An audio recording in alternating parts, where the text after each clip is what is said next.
Olá pessoal, eu sou Edivaldo Toledo, estamos no mais um Isso Pode Ajudar. Hoje com o Dr. Robson Lázaro, ele é médico neurologista, médico, conclua para mim, Dr. Robson, colaborador... Professor colaborador da Faculdade de Medicina de Jundiaí. Professor colaborador da Faculdade de Medicina de Jundiaí. Muito obrigado por ter vindo. Eu que agradeço. Vamos falar de sono, né, que eu acho que é uma das dificuldades que a população hoje em dia tem de manter o sono, né, isso quando elas não são induzidas com medicamento. Né? Quando que a gente diferencia que a pessoa tem um sono prejudicado? Onde que é esse linear? Bom, a primeira coisa que a gente tem que levar em conta, Edivaldo, é que dormir bastante não é dormir bem. Dormir pouco não é dormir mal, tá? Então, hoje a gente leva muito em consideração o conceito de reparação no sono. Se o sono é reparador ou não para aquele indivíduo, tá? Como é que eu consigo identificar se esse sono é reparador ou não para esse indivíduo? Se ele começa a ter impactos na execução das suas atividades durante o dia em virtude de um sono inadequado. Como, por exemplo, um padrão de hipersonolência diurno, né? Uma incapacidade de manutenção de atenção e foco, né? Dificuldade de resistência a fatores de distração, fadiga, cansaço, perda de memória. Então, se a gente levar em conta, são diversos fatores que são impactados por conta desse sono inadequado. Tá. E como que essa pessoa ela consegue perceber que ela está com esse sono inadequado? Porque muitas vezes ela ela vivencia isso, mas ela acaba levando no dia a dia e não percebe que o sono dela está ineficaz. Sim. Um dos principais parâmetros que nós levamos em conta para essa avaliação é uma pergunta muito simples. Você acorda descansado? Você acorda achando que deveria dormir mais? Se você dormisse um pouco a mais, você se sentiria melhor? Né? O acúmulo desse sono inadequado e insuficiente ao longo do tempo pode fazer com que a pessoa, a princípio, apresente essas alterações cognitivas, mas chega um determinado momento em que ela mesma não vai ter tanta percepção de tanto que o problema avança, entende? E começa a ter outros tipos de manifestações, não só do ponto de vista cognitivo, mas do ponto de vista físico mesmo, né? Um sono inadequado, consequente, por exemplo, a um processo de apneia, que é aquele onde a pessoa para de respirar dormindo, é um fator de risco importante para hipertensão e doenças cardiovasculares. Quais são as consequências de um sono ineficaz na parte neurológica? Bom, o primeiro de tudo é a questão do declínio cognitivo e da hipersonolência diurna. Então, o indivíduo começa a perceber uma queda sensível na sua performance em execução de atividades que outrora ele conseguia fazer de uma maneira bem tranquila, né? Então esse é o principal, né? Alguns pacientes acabam me procurando no consultório, por exemplo, com queixa de que alguns até que dormiram no semáforo no meio do trânsito, outros que sofreram acidentes de trânsito por conta de cochilar ao volante. Então, Casos graves. É uma coisa muito séria, né? Da mesma maneira que outros acabam me procurando por uma suspeita, por exemplo, de transtorno de déficit de atenção e hiperatividade, porque eles têm uma baixa performance acadêmica, né? Fazendo faculdade ou fazendo colégio, eu não rendo tanto quanto deveria. E numa investigação, num interrogatório mais aprofundado, numa anamnese mais aprofundada, você começa a evidenciar que existem alterações no sono dessa pessoa. E aí, muitas vezes, você consegue até documentar essas alterações através de uma polissonografia, que demonstra que o sono da pessoa tem uma eficiência baixa, realmente, ou tem um tempo muito curto, ou às vezes até a pessoa não consegue permanecer dormindo durante muito tempo. Por exemplo, nesses casos de apneia, onde o indivíduo ele fica apresentando microdespertares ao longo da noite, e não se aprofunda no sono e acaba não descansando. Tem algumas patologias específicas que dificultam a pessoa de entrar no sono ou manter o sono? Existem algumas doenças, dentre elas as chamadas parassonias e as dissonias, né?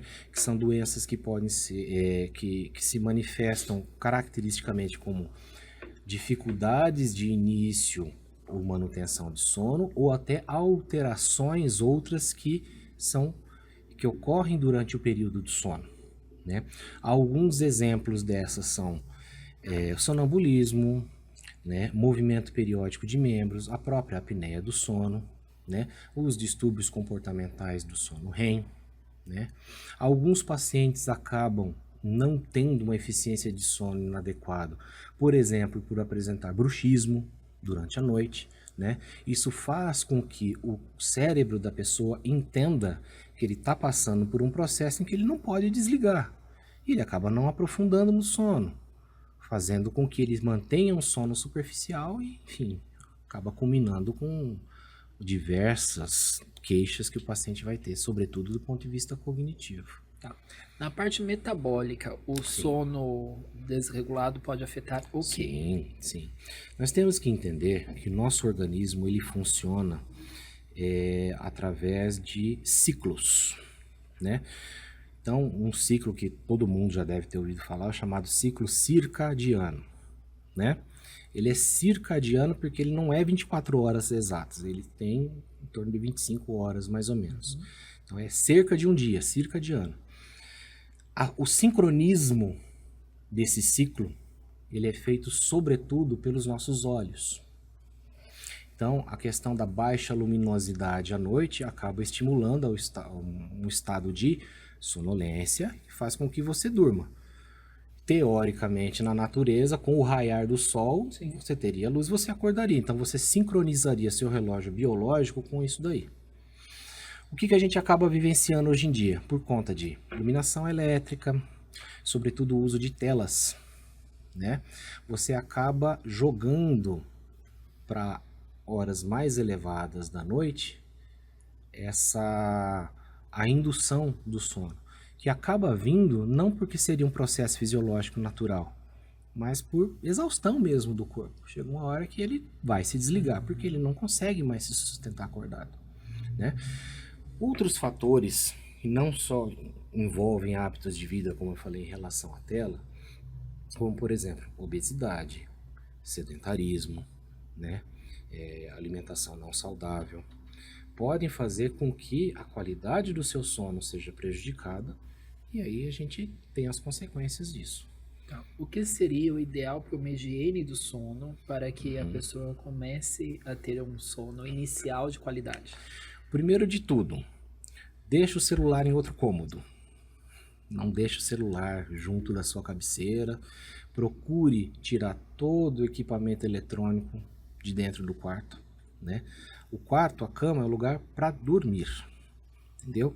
Então, não é lugar para fazer leitura, não é lugar para ver mensagem de WhatsApp, não é lugar para a gente assistir filme na TV. Mas isso é para uma doutrinação de entendimento que aquele espaço físico é só pra... Não só isso. A eliminação desses eletrônicos, sobretudo eletrônicos com tela, é justamente para que você não tenha contaminação do ambiente com luzes inadequadas que impeçam você de entrar num estado de relaxamento e de, consequentemente, um sono adequado. E a questão da alimentação, alguns tipos de alimentos que não devem ser introduzidos no período noturno. Bom, alimentos que têm características estimulantes, café, né? Refrigerantes à base de cola, refrigerantes à base de guaraná, energéticos, que é o que a gente vê muito, sobretudo adolescentes consumindo. Então, são substâncias ricas em cafeína, ricas em outras substâncias que são estimulantes. Isso aí deve ser evitado durante o período noturno, justamente para que você não force seu organismo a ficar desperto por mais tempo. Então, a opção de um jantar mais leve em horas mais precoces da noite, dando a opção a alimentos que sejam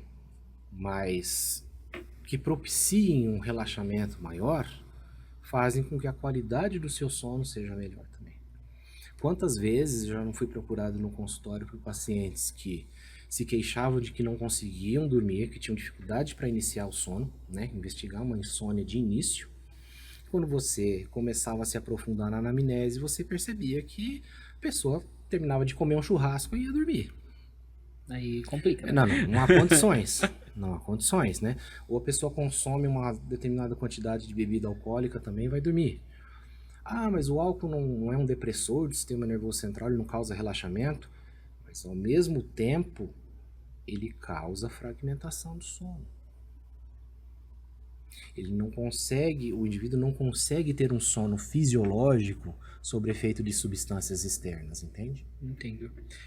Pessoas que usam o tabaco, tem alguma interferência no processo do sono ou seria somente respiratório mesmo? Não, existe sim um componente, porque a partir do momento que a nicotina ela entra no nosso organismo, ela funciona como um psicoestimulante.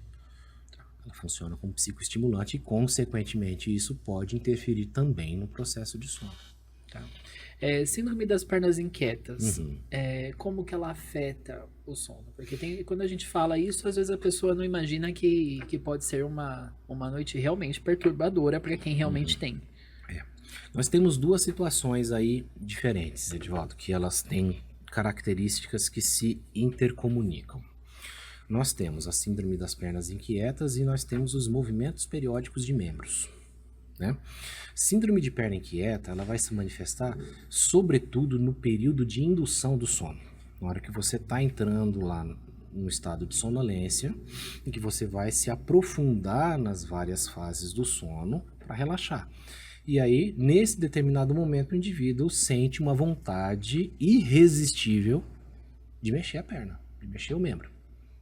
Alguns pacientes relatam que tem necessidade de levantar, sair da cama, andar um pouco e voltar e se deitar para conseguir aliviar aquela sensação, aquela vontade que ele tem de mexer o membro. Isso acaba interferindo demais na questão da indução do sono. O paciente tem grandes dificuldades para iniciar o seu sono. No caso dos movimentos periódicos de membros, o paciente já está dormindo. Sim. Né? Só que, por conta dessa falta de relaxamento, que é imprescindível, sobretudo numa fase do sono que é chamada de sono REM, onde, teoricamente, o tônus da musculatura teria que ser 0, ele fica apresentando esses movimentos periódicos. Consequentemente, ele não consegue atingir essas fases mais profundas de sono e ele dorme, mas ele não descansa, porque ele sempre mantém um sono superficial.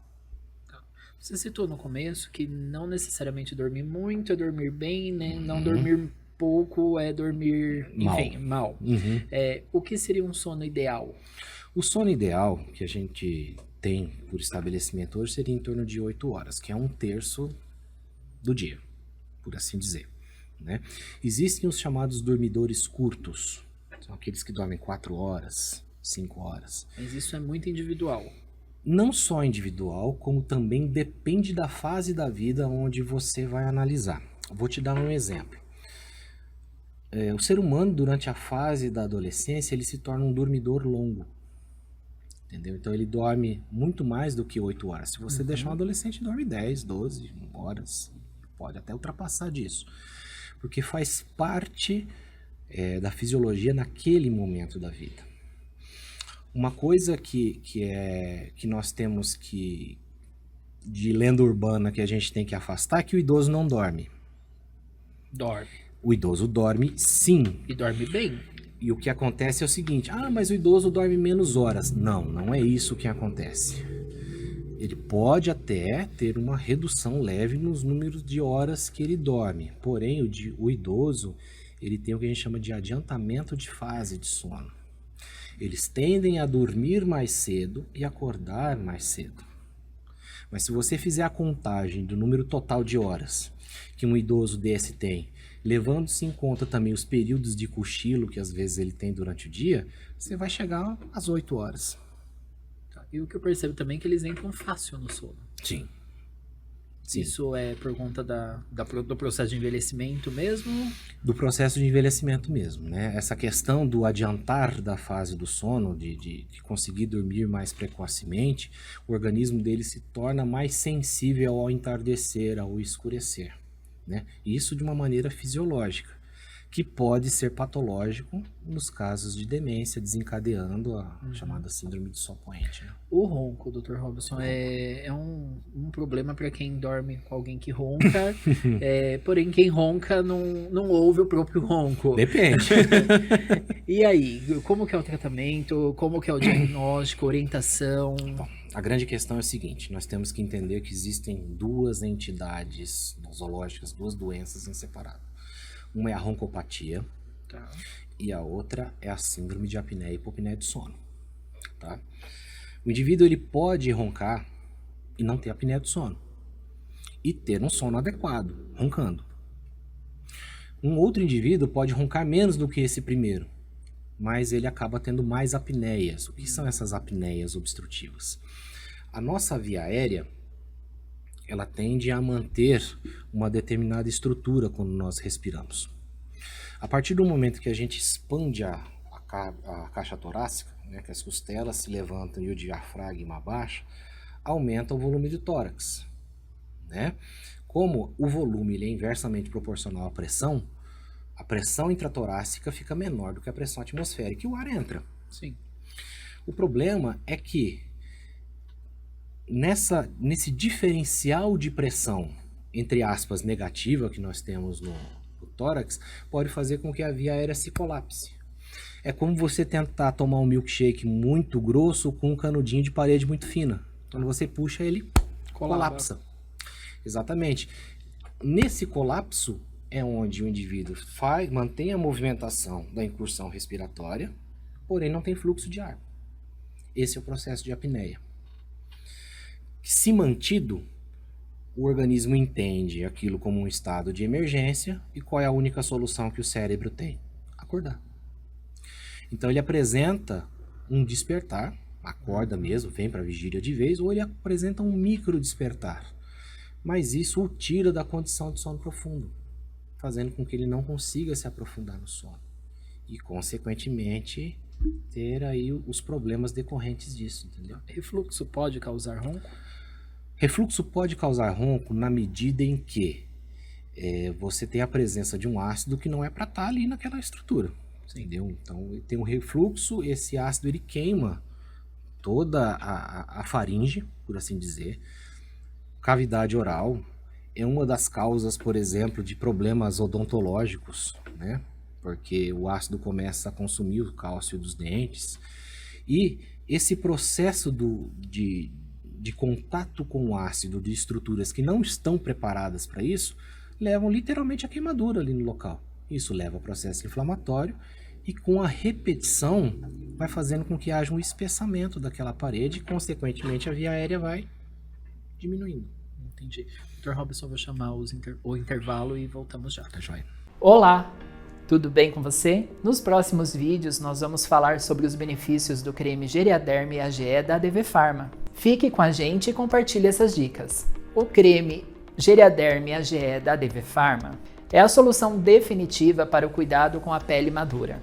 Enriquecido com ingredientes essenciais, o creme Geriaderm AGE oferece uma proteção superior contra irritações e ressecamento, mantendo a pele hidratada e saudável. Ideal para peles sensíveis, a fórmula exclusiva promove uma sensação de conforto duradoura, restaurando a barreira cutânea e garantindo um bem-estar inigualável. Com o creme Geriaderm AGE, a pele madura fica mais resiliente, suave e revitalizada. Experimente a diferença e sinta a pele rejuvenescida. Você encontra o creme Geriaderm AGE da ADV Pharma numa farmácia mais próxima a você. Para saber mais, acesse advpharma.com.br.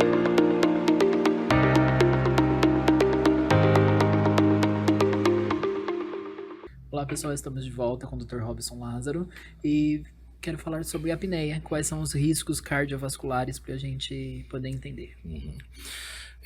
Num sono adequado, num sono normal, se nós fizermos um mapeamento da pressão da pessoa, medindo de hora em hora, a gente vai perceber que em um determinado momento da noite existe o que a gente chama de descenso pressórico. A pressão ela cai um pouquinho.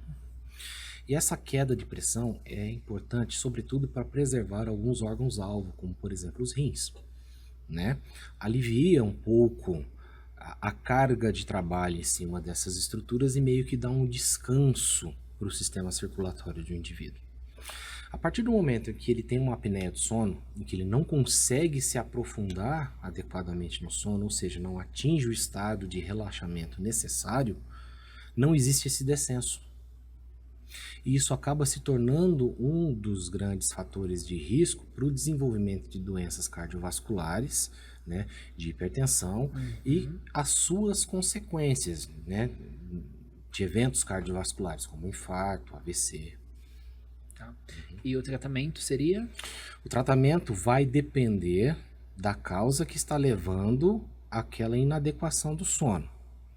Então, se nós estamos lidando com um paciente que tem movimento periódico de membro, você vai dar um tratamento específico para esse caso, normalmente medicamentoso.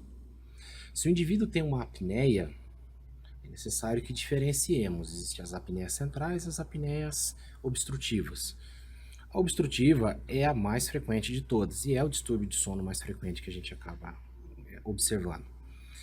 Quando eu falei para você daquela questão do diferencial de pressão e do colapso da via aérea, isso pode ser diminuído através de algumas terapêuticas. Uma delas é a terapia posicional. Então, o indivíduo costuma roncar na posição supina, de barriga para cima, tentar condicioná-lo a dormir de lado, né? Se o indivíduo ele ronca em qualquer posição e ainda assim continua apresentando muitas apneias, a gente tem a opção do CPAP. O que seria isso? É um aparelho que fica ali na cabeceira da cama, que é um ventilador, é um respirador, conectado a um tubo e uma máscara, que pode ser nasal, pode ser oronasal, ou pode ser full face, que a gente chama, facial total. E o que ele faz? Ele meio que inverte a mecânica respiratória. Ele torna a pressão intratorácica maior do que a pressão atmosférica, porque ele está ativamente empurrando o ar ali para dentro. Consequentemente, a via aérea que se colapsaria, pela pressão positiva, ela se mantém aberta. E ele consegue manter o fluxo de ar ali, fazendo com que o paciente consiga se aprofundar no sono e resolver o processo. Perfeito. Dr. Robson, como que fazemos para localizá-lo nas redes sociais? Bom, vocês podem me encontrar no Instagram, no @Dr. Robson Lázaro, Facebook o mesmo endereço. Vocês podem me encontrar também na minha clínica, na clínica Ija Merak, e nos diversos locais onde eu acabo trabalhando aqui em Jundiaí. Certo. Foram 5 episódios riquíssimos de informação. Eu agradeço imensamente o tempo que você Sou eu quem agradece. Deslocou e pôde contribuir para toda a sociedade. Muito obrigado. Sempre um prazer, Edivaldo. E para você que precisa de atendimento domiciliar, entre em contato conosco no @cuidareasaude.com.br, é o Instagram @cuidareasaude e o WhatsApp é 11 94007 5391. E até semana que vem. Até mais. Tchau, tchau.